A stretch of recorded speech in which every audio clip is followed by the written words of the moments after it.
જામનગરના વાવડી ગામે વીજ લાઇનની કામગીરીને લઈને ભારે તંગદિલી સર્જાઈ। વીજ થાંભલા નાખવા પહોંચેલી ટીમનો ગ્રામજનોએ ઉગ્ર વિરોધ કર્યો। વિરોધ એટલો ઉગ્ર બન્યો કે ગ્રામજનો અને કંપનીના કર્મચારીઓ વચ્ચે ઘર્ષણની સ્થિતિ સર્જાઈ। પરિસ્થિતિ વણસતી જોઈને પોલીસનો કાફલો પણ ઘટનાસ્થળ પર દોડી આવ્યો। પોલીસે મામલો કાબૂમાં લેવા માટે મહિલા પુરુષ સહિત અંદાજે 75 ગ્રામજનોની અટકાયત કરી।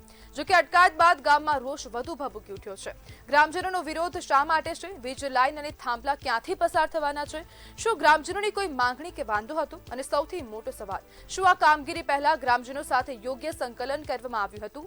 બીજી તરફ વીજળી જેવી આવશ્યક સુવિધા માટેની કામગીરી પણ જરૂરી છે, પરંતુ વિકાસની કામગીરી અને ગ્રામજનોના હિત વચ્ચે સંતુલન જળવાય તે પણ એટલું જ જરૂરી બની ગયું છે। હાલ પોલીસે સ્થિતિ કાબૂમાં લીધી, પરંતુ વાવડી ગામમાં રોષ યથાવત છે। હવે તંત્ર આ વિવાદનો ઉકેલ કેવી રીતે લાવશે તેના પર સૌની નજર રહેશે, અને ગામ લોકો કેમ વિરોધ કરી રહ્યા છે તે પણ એક સવાલ થઈ ગયો છે, અને વિચારવા આ સવાલ મજબૂર કરે છે કે આવી સ્થિતિનું નિર્માણ કેમ થયું। અને આજ બધે આપણી સાથે ચર્ચા કરવા માટે ખેડૂત આગેવાન ગજેન્દ્રસિંહ ઝાલા જોડાઈ ગયા છે। ગજેન્દ્રભાઈ, ગ્રામજનો વીજ થાંભલાનો વિરોધ કેમ કરી રહ્યા છે? વીજ થાંભલાનો વિરોધ આપણે સૌ જોયું છે કે ભાઈ વીજ થાંભલાઓ જે આડેધડ બધે આવી રહ્યા છે, જેના કારણે ગામની અંદર એક તો પ્રશ્ન ગૌચરનો પણ પ્રશ્ન છે। ગૌચર બહુ ઓછા રહ્યા છે, એમાં પણ આડેધડ વીજ થાંભલાઓ ઉભા થઈ રહ્યા છે। પછી ખેડૂતની આજુબાજુની અંદર અત્યારે રાજ્ય સરકારે પરિપત્ર બહાર પાડ્યો છે કે પહેલા ખેડૂતોને વળતર આપશું, એ વળતર એના ખાતામાં જમા થાય પછી કામગીરી ચાલુ કરશું। તો એના બદલે અત્યારે આ કામગીરી સતત સરકાર ચાલુ રાખી છે। એટલે હવે અને બીજા નંબરમાં તમને કહું કે આ જે કાયદાની અંદર જોગવાઈ છે, પરિપત્રની અંદર જોગવાઈ છે કે ભાઈ તમારે લોકલ ઓથોરિટી એટલે કે ગ્રામ પંચાયતની તમારે સહમતિ લેવી, ગ્રામ પંચાયત સાથે તમારે વાટાઘાટો કરવી અને એની હારે ચર્ચા કરી અને તમારે કામગીરી કરવી। એની જગ્યાએ આ લોકો શું કરે છે, ડાયરેક્ટ ના તો કોઈ સરપંચ, ના તો પંચાયત, ના કોઈ પંચાયતના સદસ્યો હારે કઈ કે ગામ લોકો હારે કઈ ચર્ચા વિચારણા કરી સીધા ગામમાં કામગીરી કરવા ચાહે। એટલે ખેડૂતોને એવું થાય કે મારી બાજુમાં થાંભલો નખાય છે તો હમણાં મારા ખેતરમાં આવી જશે, સ્વાભાવિક છે, તો ડર લાગવાનો અને થાંભલો આવવાનો પણ છે, એ પણ ફાઇનલ છે। તો એના કારણે ખેડૂતો છે એ કામગીરી ખેડૂતો કોઈ આમાં હિંસક કામ નથી કરતા, સમજો તમે, ખેડૂત વિરોધી કરી રહ્યા છે, અટકાવી રહ્યા છે। અને પોલીસ છે એને જાણે માત્ર ને માત્ર એક જ કામ બાકી હોય આખા ગુજરાતમાં, એનું કામ એક જ હોય કે થાંભલાનો અને ખેડૂતોનો પ્રશ્ન આવે સીધા ખેડૂતોને ઉપાડી લેવા। આ જેટલી ઝડપીથી 108 કરતા પણ ઝડપીથી જે કામગીરી પોલીસ કરી રહી છે ને, એવી કામગીરી બીજે કરે ને તો દારૂ, ડ્રગ, જુગાર, બરોબર છે, અને ગુજરાતમાં એમ કહેવાય ને કે ભયનો માહોલ આપણે જોઈ છે, કેટલા નાની બાળાઓ આપણી ગુમ થઈ જાય છે। તો આ બધું કામગીરી આગલી વખતે કરો તો ગુજરાતમાં ઘણી બધી શાંતિ થઈ જાય। ગજેન્દ્રભાઈ, શું ખેડૂતોને સોફ્ટ ટાર્ગેટ માનીને તેમને ટાર્ગેટ કરાઈ રહ્યા છે? બિલકુલ ચોક્કસ, હું એમ કહું છું, તમે બતાવો, ચાલો ખરાબાની અંદર એમ કે છે કે લાઈન ઉભી થતી હતી તો તમે ખેડૂતોને સમજાવવાનો પ્રયત્ન કર્યો, ખેડૂતો હારે ચર્ચા કરી, કયો અધિકારી ગયા 2 કલાક 3 કલાક એની હારે સમજાવટ કરી, ગામ લોકો હારે કયો વાતચીત કરી, કોઈ મધ્યસ્થી કરી। તમારો પ્રયત્ન, તમારો ઈરાદો સારો હોય કે ભાઈ ખેડૂતોમાં, ચાલો ખેડૂતો અભણ માણસ છે, એને સમજણ નથી કદાચ ખરાબામાં તમે ટાવર નાખો છો કે એનામાં નાખો છો કે શું થઈ રહ્યું છે અત્યારે, કારણ કે ખેડૂતો અત્યારે માની લીધું જ્યાં સુધી પૈસા ન આવે ત્યાં સુધી કામગીરી ન કરવા દેવી, એવું એક માનીને ચાલતા હોય ખેડૂતો। તો આજે ક્યાં પણ ખેડૂતોની સમજણ ન હોય તો સમજણ ઉભી કરવાનું તમે કામગીરી, તમારા પ્રયત્નો શું? કઈ નહીં। કંપની અને ખેડૂતો વચ્ચે આપણે એમ કે છે ઘર્ષણ થયું, ઘર્ષણ ક્યાં થયું છે? કંપની વાળા ત્યાં જઈને દાદાગીરીથી થાંભલા ઉભા કરે છે, એટલે ખેડૂતો તો એના ગામમાં જ છે, ખેડૂતો કઈ કંપનીની ઓફિસે નથી ગયા, બરોબર છે। ખેડૂતો એના ગામની અંદર, હા, ખેડૂતોની સમજણ ક્યાંક ન હોય તો તમે સમજણ ઉભી કરવાના પ્રયત્ન કરો। પ્રયત્ન તો કર્યા, સીધા લાકડી ડંડા અને ગાડીઓ લઈને તમે વયા જાવ અને તમે એમ માનો છો કે ખેડૂતોને તમે અટકાવશો, તમે ખેડૂતોને ડર ઉભો કરશો, પોલીસનો ડર બતાવશો, તો આ બધી વસ્તુ તમારા માટે ઊંધી પડવાની છે। તંત્રએ વિચારવું જોઈએ કે ભાઈ ખેડૂતો છે એ ગામ લોકો છે, સૌથી પહેલો ગામ પર અધિકાર ગામ લોકોનો છે। તો જે ગામ જેનું છે, જે ગામના લોકો છે, એને તો તમારે વિશ્વાસમાં લઈને કામ કરવું પડે ને એના ગામમાં। ગજેન્દ્રભાઈ, આ જે સમગ્ર જામનગરના વાવડીની આ ઘટના છે, તો ત્યાં વાવડીમાં ચર્ચા થઈ છે ખેડૂતો વચ્ચે ને આજે ત્યાં જે અધિકારીઓ ગયા તેમની વચ્ચે?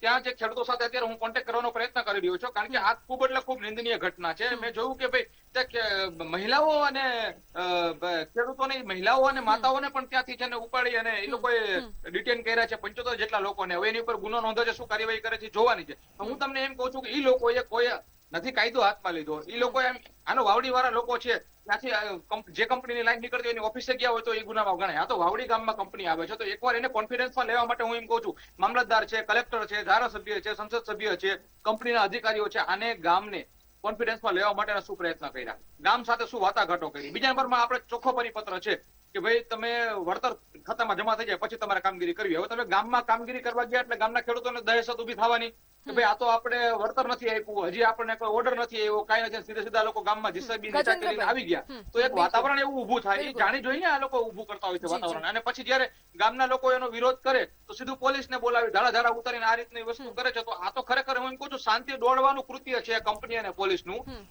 શાંતિ માટે જે ગામના ખેડૂતો છે એ ખેડૂતોને તમારે સમજણ ઉભી કરવી પડે, એને વાટાઘાટો કરવી પડે. એની બદલે તમે આ તો હું તો એમ માનું છું કે ગુજરાતની શાંતિ દોડવાનું કામ આ છે ને પોલીસ અને કંપની કરી રહી છે. આ ચોખ્ખું સ્પષ્ટ દેખાય છે. ગજેન્દ્રભાઈ, હવે અહીંયા તમે જે પ્રમાણે વાત કરી કે પરિપત્ર છે, પરિપત્રમાં લખેલું છે કે જ્યાં સુધી વળતર ખેડૂતના ખાતામાં ન આવે ત્યાં સુધી કામગીરી ન કરી શકાય. ચોક્કસ તમે આ વાત કરી, તો હવે અધિકારીઓ કેમ નથી માનતા આ વાત? અધિકારીઓને તો ખબર હશે ને કે ભાઈ પરિપત્ર આવેલો છે, પરિપત્રમાં બધું દર્શાવાયેલું છે.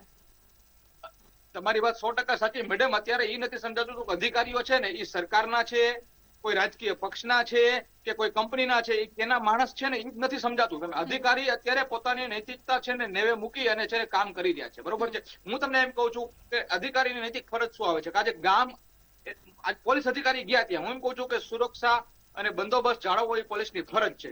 પણ પ્રેક્ટિકલી પોલીસની પણ શું ફરજ આવે છે કે ભાઈ ગામ અને કંપની છે ત્યાં એ બે વચ્ચે એ સંઘર્ષ ન થાય એના માટે એને ગ્રાઉન્ડ ઉપર એને નૈતિકતાપૂર્વક એવા કઈ શું પ્રયત્ન કર્યા, શું સમજાવટના પ્રયત્ન કર્યા. તમારા સીધા ડબ્બા ગાડીઓ પોલીસ લઈને પહોંચી જવાનું ભરી લેવાના, તો હું તમને એમ કહું છું કે આ કોઈ મોટો ક્રાઇમ નથી, ત્યાં કોઈ ક્રિમિનલ લોકો નથી, સમજો તમે. તો તમે એને અધિકારી ઈમાનદારીપૂર્વક શું પ્રયત્ન કર્યો? આપણે ઘણા પોલીસ ઓફિસરો જોઈએ છીએ ને કે જે દાખલા તરીકે તમને કહું હમણાં વિદ્યાર્થીઓનું આંદોલન હતું એમાં એક આઈપીએસ ઓફિસરને આપણે જોઈતી વિદ્યાર્થીઓ સાથે બહુ સરસ રીતે વાતચીત કરીને ટેકલ કર્યું આવા આંદોલનમાં પણ.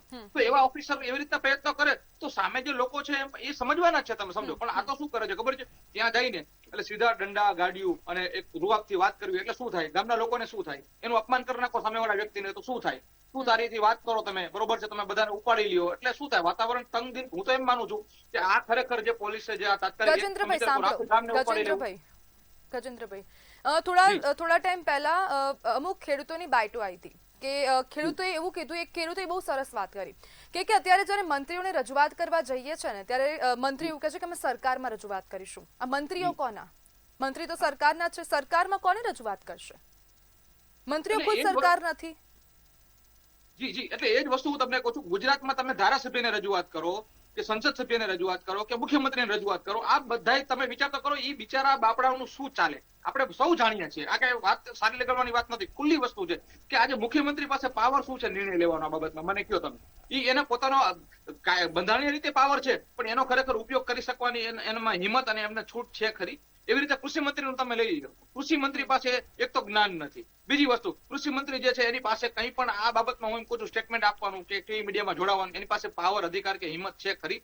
એના પક્ષે આપેલું છે. એટલે તમે વિચાર કરો કે અત્યારે કોઈ સરકાર જે છે એ ચૂંટાયેલા પ્રતિનિધિની જગ્યાએ એક આખું તમે આમ ગણો તો તાનાશાહી રૂપનું વાતાવરણ જે ગુજરાતમાં ચાલી રહ્યું છે, ત્યાં કોઈ પાસે કઈ ડિસિઝન પાવર જ નથી, જેના કારણે આખી અંધાધૂંધી ફેલાઈ ગઈ છે. અને એમાં જે અધિકારીઓ છે અમુક અધિકારીઓ એને એવું છે કે અમે જલ્દી આવું કામ કરીએ તો કંપની પાસે સારા બની જાય કે કોઈક નેતાઓ પાસે સારા બની જાય. અરે ભાઈ, હું તમને કહું છું તમે તમારા પરિવારની ચિંતા કરો, તમને કોઈ છોડાવવા નહીં આવે. જયારે તમારે પણ વ્યક્તિગત ઘર્ષણમાં ઉતરવું પડે, તમારે પણ વ્યક્તિગત કાનૂની લડાઈમાં, કાનૂની આટીઘૂટીમાં ઉતરવું પડે, ત્યારે તમારી સાથે કોઈ નથી આવવાનું. બરોબર છે. અને ખેડૂતો, હું એમ કહું છું કે ખેડૂતોની સાથે તમે ચર્ચા કરો, એને જે ગામમાં કામ કરવા જવું છે એ ગામને કોન્ફિડન્સમાં લેવું પડે કે ના લેવું પડે આપણે. બરોબર છે. હું માનું છું કાયદાની દ્રષ્ટિએ ચાલો ગામ છે એની જમીન છે, પડતર સરકારી ખરાબો છે કે જે કઈ જમીન છે એનો અધિકાર છે એ સરકાર પાસે છે, પણ ગામના લોકો જે ગામમાં વર્ષોથી વસે છે, જેને ગામ વસાવ્યું છે, જેને ગામને જાળવી રાખ્યું છે, ગજેન્દ્રભાઈ, સમયનો અભાવ છે. આશા રાખીએ કે ખેડૂતોને તેમનો હક મળી જાય. જોડાવા બદલ આપનો આભાર.